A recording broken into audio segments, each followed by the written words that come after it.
Hello, I hope you're having a wonderful day. And today's topic is going to be a mixture of both results and the exams themselves. Obviously, as of recent, just a week ago, it was the results day for A levels, so that was my results day. And we'll get into that a little bit. And also, today is the results day for GCSEs.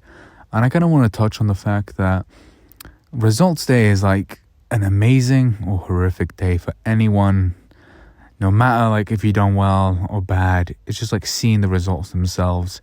It's like a shaking point. And I want to say shaking point, but I would say like it's a bit of a turning point in life, if that makes sense. More of a turning point. It's more of a change, more of a just feels like it's gonna rock your world. It's gonna change it. It's gonna ruin it. It's either gonna make it for the best or for the worst of you. And I kind of want to talk about my experience and from what I've seen from other people, and also the exams themselves. I try to remember what I got for my GCSEs exams, and I won't say my results for either GCSEs or A levels, but I would like to talk about like the experience. I want to talk about the experience, not like the outcome of it, if that makes sense. The experience of the outcome. So in the UK, the way it works is that you take your exams, you finish them. Then around August is usually the month, and a week ago was A levels, and today is the date for GCSEs.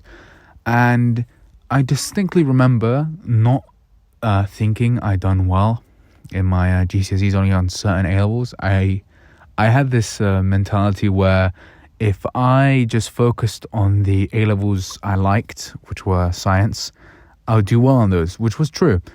However, the ones which I neglected obviously did result in I passed on all my GCSEs, I will say that, but it wasn't the grades I wanted for everything. But that was fine. I was still able to get to sixth form and wherever afterwards. And I remember doing AQA for maths, and there was this one question at the back. I think it was non-calculator. Paper, was that paper 1 or paper 2? Either one of the papers, the non-calculator one. There was a question at the back where it was a mural, and then you had to calculate what it was. It was, I know the answer was 4, and it was 4 because you had to use the san.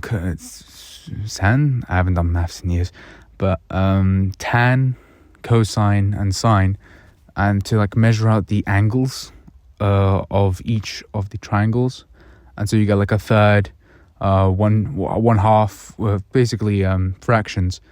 And you had to calculate how many fractions of those would add up. And I calculated 4. And that was like a really, really weird, really annoying question at the end. Luckily, I had enough time to do it. But it was a pretty annoying question for no reason. I don't know why. It was a demonic question. Not demonic, but it was just like, for some people, definitely really bad, but for others, yeah, it would have been light work for them. There was also another thing during English language where I wrote this absolutely amazing story about, it was the question was the question was to write a story like related to this image, and the image was a zoo, and I related to the story. I don't know why they gave me such a low grade. But for English language, I understand for English literature that makes sense. But for English language, I wrote this, like it would make Shakespeare cry. It was such a perfect, beautiful story about a man who was like a zookeeper, who was a god, and he was meant to look after the lions. Right, there was just one big lion, and I named it Alex, obviously after the Madagascar movies. Okay, absolute bangers those are, and I named it after the lion, and I don't know what happened there, but I think it was the lion's name was probably the problem, because the story was amazing. So it was essentially a horror story where the god was actively, how do I say this nicely? He was sweating bricks and sweating bricks. No, it's sweating bullets. Sorry, sweating bullets of the fact that the lion has escaped. And it's actively just prowling around the zoo.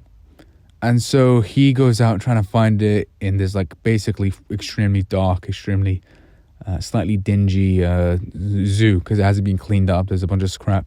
And so he's hearing these noises, these growls and stuff, and he looks around, it's just the other animals. He looks over at one of the sanctuaries and just sees them all just dead. All being mauled, eaten, half alive, some of these different animals. And he wonders to himself, oh yeah, this is obviously the lion's work and all this stuff, right? So he tries to get a hold of animal control and everyone else, but they don't believe him. They just think that, oh, this guy is just, trolling. Except one guy does believe him, and he says that obviously we'll try to bring in support. We'll check this out later. Could you? Because once our operational hours, he just makes an excuse for just being late, essentially, for not coming and helping the guy. And so afterwards, after he made that call, he starts feeling faint and he doesn't feel well. So he goes back to his office and just sits there. He then wakes up, right? Opens the door and just sees a lion just staring right at him, and then it jumps at him and then kills him. Yeah, that was a story. Absolutely amazing story. We'll make Shakespeare cry. Make him roll in his grave. That's how amazing that story was. And and they didn't give me the grade I wanted for that one, and that was really, really annoying. But at least my speech, I don't know if you still do the speech nowadays, but we had to do a speech, and that was like talking or public exercise. I don't know what that was. We had to like clip it and do all that stuff, which was fine. I don't know, off the top of my head, I got a distinction for that one, which was really nice. But I don't know if that was at all useful. It felt like a bit of a waste of time, to be honest. So yeah, that was no reason for that to happen. That's the most I can really remember from my GCSEs. I might do another video on it later on, especially one of my siblings probably doing it or something. I'll just look at their experience or something. Probably that. But time to move on to the A-levels. That one's pretty recent. So for my A-levels, I've done basically the basic STEM ones. So biology, chemistry, and politics. Three very, very lovely, respectable A-levels, right? And so people were questioning, like, oh, why politics? Why not psychology or maths and stuff? I couldn't care less, okay? I didn't get into maths because they violated me. And psychology just left me on hold. And they straight up just left me on hold. They left me on red. That's basically what happened. And as a result, I'm not doing that. And I actually enjoy politics. And it was really nice, especially because the questions were really, really good. I wasn't really good at politics, but the questions in the exams were absolutely lovely, absolutely amazing. I think I done Excel for politics. So biology and chemistry.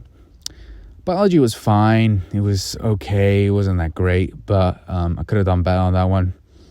None of the questions really, really stick out to me.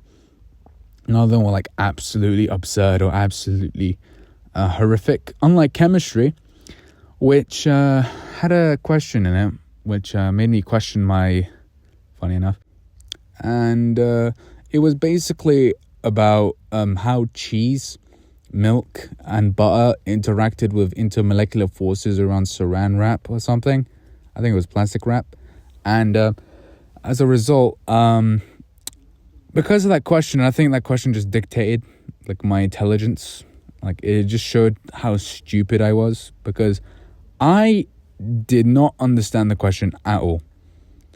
It was such a curveball to the fact that I was stumped. Like it ruined my flow. Like it just stole my entire flow. Right? It removed all my emotion in the chemistry exam. Just removed all of it. And I had no idea what to do. I spent like a good 20 minutes trying to figure out the question, which I really shouldn't have. And it screwed me over. It was, I don't know what the answer was, but it was probably like explained because it was more fats, because fats are more unsaturated than saturated. compared to the poly to milk, which has less fats. So there's less chains, and cream or cheese, it has medium, and then fats are just high fat, low milk or water stuff to interact with the water, because that's somehow related to the hydrogen bonding. I don't know what I'm saying, but that question, yeah, I still have nightmares about that one, and it's really annoying. That really ruined my day. After A levels, after you're finished with all your exams and stuff, it feels blissful, but like there's nothing for you to do. Like in my experience, you just go on a holiday and stuff, but like still, even then, it's still a bit boring. Like it's kind of like where you've gone into education for so long, with all that free time, you have no idea what to do. The weekend, like, it's a short bit, so you don't really realize your freedom of time. Or like the holidays and stuff, like it's only 2 weeks, and like you enjoy it, but you don't suffer from success. That's the best way I can describe it, with all the time you get. And oh yeah, results day. That was a very, very wonderful day. Oh my god. Results day, it made me understand that it's not about the grades, it's about whether you get in or not. That's the best way I can describe A-level results day. It's so long as you get into the uni you want, through clearing, through picking a different course, or if they change your course for you or something like that. If you just get into uni and do something at least related to what it is, maybe to a slightly lower level, maybe a foundation year, or maybe a extended degree, etc., or something related to it, close enough to what you were doing. For example, if you want to do electrical engineering, you done, I don't know what other engineering, like mechanical engineering, right? It's very, very similar, but different, and maybe one's higher, one's lower, and they gave you the lower one. Like, that is the most important part. It's not really the results. GCSEs, it's kind of a combination of both, because like you do need your results to get in to do your A-levels, because you have to tell them results and all that stuff. But for the way UCAS and A-levels work, you kind of don't have to worry about that. It's just like they've already finalized the decisions before you even seen your grades. They see all my teachers, all the unis that I've applied to. I only applied to 2, but they've already seen your grades a day before you, right? They've seen it a day before you, and they know what you got. They know what you got. I mean, unless you're going through clearing, which is a whole different can of worms. And that made me realize that, yeah, it's not about the grades. It's just that you get into uni, you do what you're passionate about, and you succeed at it, hopefully. And you don't, you just experience uni, and you continue on with life, right? That's something you realize. It's not about the result of what you get, but is the outcome, if that makes sense.